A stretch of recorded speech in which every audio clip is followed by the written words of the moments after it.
Alors, je m'appelle Grégory Bouchelaghem, a.k.a. Greg MMA, et je suis un professionnel des arts martiaux. Voilà, ça fait 17 ans depuis mon dernier combat.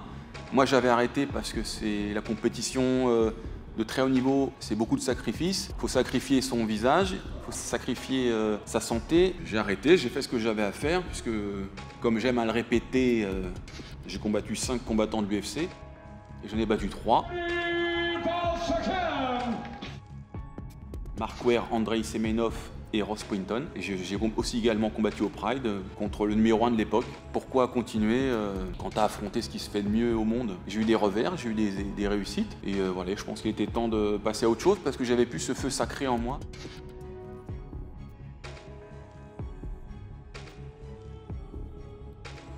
Là, je l'ai retrouvé, tu vois.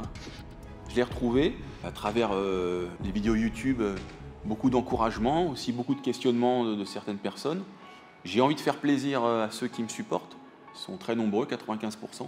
J'ai aussi envie de montrer à ceux qui ne savent pas qui je suis, de leur montrer justement ce que c'est que Greg le combattant, pas juste l'amuseur. Donc j'ai pris un adversaire à ma portée. Et mon adversaire, c'est un gars solide, un gars qui aime la bagarre, donc je vais lui en donner, la bagarre. C'est un gars qui n'a pas peur d'aller au contact, donc ça va être un combat, je pense, qui va être rapide et intense. Et en tout cas, ce sera une opposition de style entre la force et l'énergie brute et la technicité.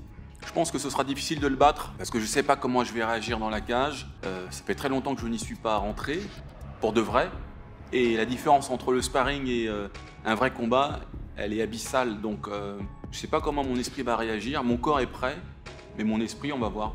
Donc ça va être la grosse interrogation à ce niveau-là. Mon entraîneur actuel, c'est Michael Cohen. Donc c'est celui qui s'occupe de la partie boxe.